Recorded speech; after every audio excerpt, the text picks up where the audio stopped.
This book. Josh. Aly and I are two ordinary people who have asked God to use us. I think many people say they want to be used by God, but it is another thing to say yes to Him when the circumstances are trying and scary. The song lyric from Oceans, Where Feet May Fail, by Hillsong United, "Lead me where my trust is without borders," makes me ponder if I really mean those words when I say them.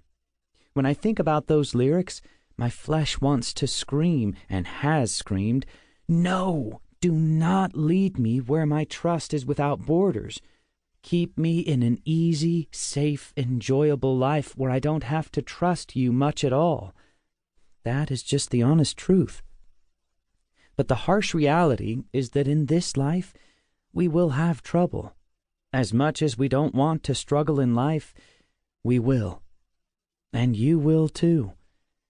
We live in a fallen world, so instead of praying for a simple, easy life, I have chosen to embrace the troubles we go through and hold the hand of the one who has overcome them.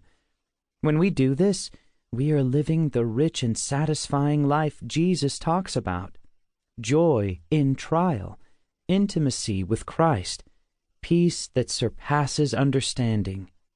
Let John chapter 16, verse 33 be an anthem whenever you find yourself starting to dwell on the darkness in the world.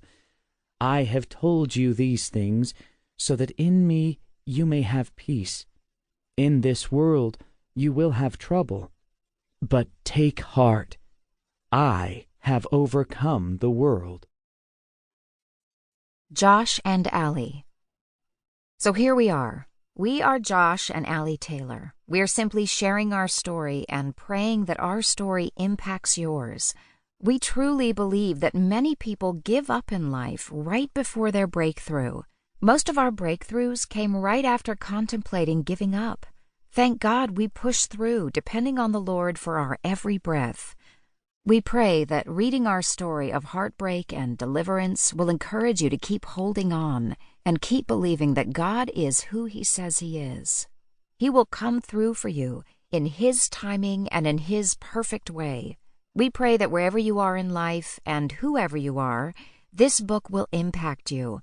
We are not special, and our words are not special, but the God who has crafted the most beautiful story in our lives is.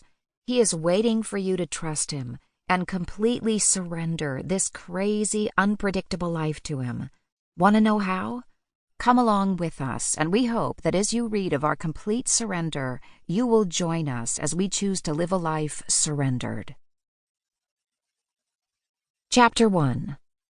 When cancer destroyed our life plan.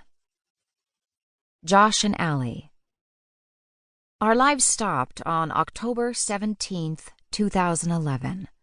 Most people have a date in their heads that marks a key change in their lives, a defining moment that gives context to a person's life story. Maybe it was a wedding, a first kiss, the birth of a child, or a new job. For us, that date is October 17th, 2011. No matter what the future holds, we know we will always look back on the events of our lives as pre-October 17th and post-October 17th. Everything we've ever been, known, thought, hoped for, or dreamed of before that day came to a screeching halt, and an entirely new life we never expected began. God had much bigger and better plans for us than we ever could have imagined. We just had to go through our worst nightmares to get there. Our story has been equal parts joy, anxiety, hilarity, pain, excitement, and heartbreak. People tell us all the time that we've experienced more life in our first 30-something years than most people ever do. And with all we've been through, it can be hard to figure out where to even begin telling our story. So we'll start with us. This is a story about two people who are deeply in love and absolutely crazy about each other, but it didn't start out that way. Young love, kind of. Aly. I met Josh Taylor when I was 14 years old and he was 17. Even at that young age, I'd already been through a terrible tragedy. My father, my rock and my hero.